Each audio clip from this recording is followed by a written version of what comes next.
positioning John Lewis as the home of thoughtful gifting is really a way of elevating John Lewis from the rest of the pack, from any other retailer. By sort of saying, it shows the care that you give, that you put into a purchase, and that's a really emotional force. It's a really differentiating force, and then it's something that you can sustain over the long term and tell that story in very different ways. Ways that are engaging, ways that are intriguing, ways that are surprising, ways which touch people, and ultimately ways that allow people to give people emotional permission, perhaps, to put an extra item in the basket.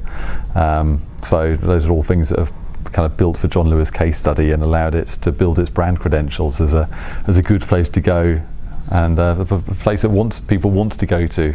Compared to some alternatives, desperately unexciting perhaps, but it's been the same brief for since the beginning for 5 or 6 years now, and the challenge is to find new ways of telling the same story, and that is a real art, and it's something which relies a lot on instinct.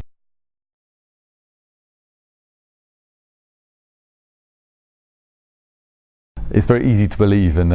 sort of the digital economy it's possible to have earned reach and earned media, and basically you can make an idea fly for free. I think all this marketing science shows that nothing beats budget, especially sort of increasing your share of voice over share of market for growing brand share, and that you need no jet can fly without fuel. And marketing spend is your fuel, and there's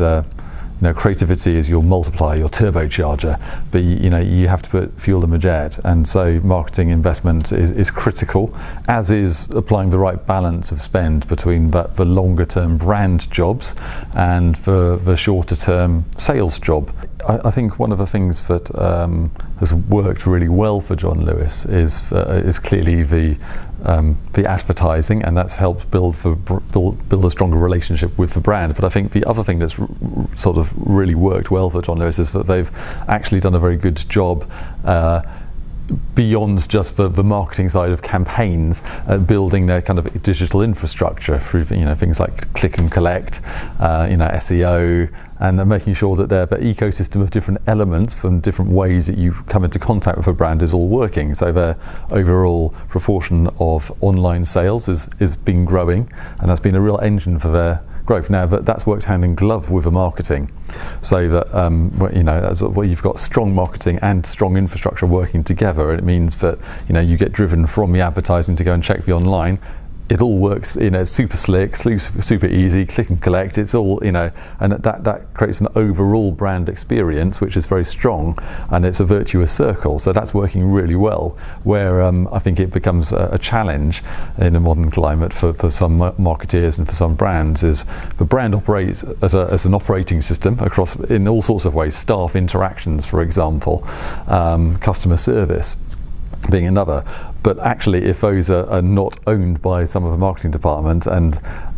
things aren't synchronized and invested in them the same way, what you end up with is a bit of a disconnected experience, and obviously the return you get from a campaign can be capped at that point, because you can drive demand but ultimately not fulfill that demand because of sort of niggles in the system if people can't find what they're looking for example.